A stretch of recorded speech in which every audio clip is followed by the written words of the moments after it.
L'arrivée d'un nouveau patron, d'un nouveau chef, d'un nouveau responsable de service génère appréhension et attente de la part des collaborateurs.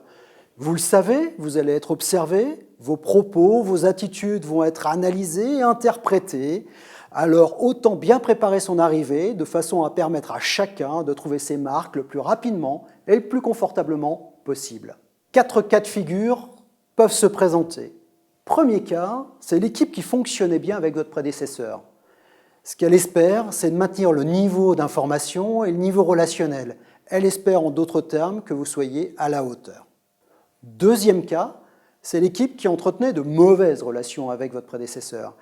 Et elle attend de vous que vous résolviez tous ces problèmes et elle espère que la situation ne sera pas pire, bien sûr.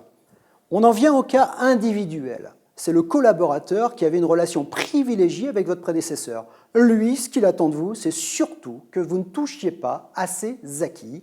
Et la deuxième chose, c'est que vous honoriez les promesses qui lui ont été faites. Et enfin, le dernier cas, c'est le collaborateur qui avait de mauvaises relations avec votre prédécesseur.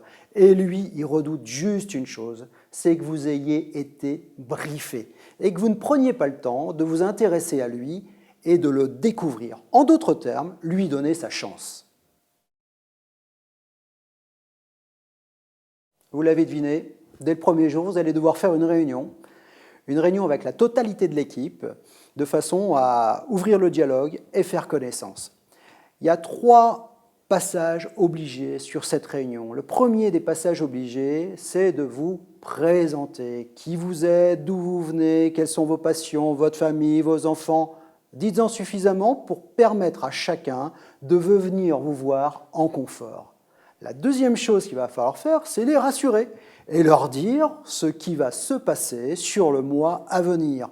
En d'autres termes, que vous allez les rencontrer individuellement de façon à faire connaissance, que vous allez apprendre à travailler avec eux et vous en profiterez pour évaluer le niveau de compétence et le niveau d'organisation de l'équipe. Et la troisième chose obligatoire, c'est bien sûr de fixer la date de la prochaine réunion. Et cette prochaine réunion aura pour vocation de lancer les objectifs. Comme mon métier, c'est de vous faire réussir, je voudrais que vous puissiez répondre à ces questions avant de faire votre première réunion. La première question, c'est qu'est-ce qui vous a motivé à prendre, à accepter ce poste? La deuxième question, c'est qu'est-ce que vous voulez réaliser pour vous et pour votre équipe? Troisième question, quel est le style de management que vous souhaitez faire vivre? Quatrième question, quel est le style de communication que vous voulez instaurer entre vous et l'équipe? Et enfin, la dernière question, c'est quelles sont les valeurs qui vous portent et que vous souhaitez faire vivre au sein de l'équipe? Et pour conclure, en parodiant un célèbre présentateur de météo, je vous donnerai le dicton du jour. Mieux vaut être un peu maladroit et de bonne volonté que très habile et de mauvaise foi.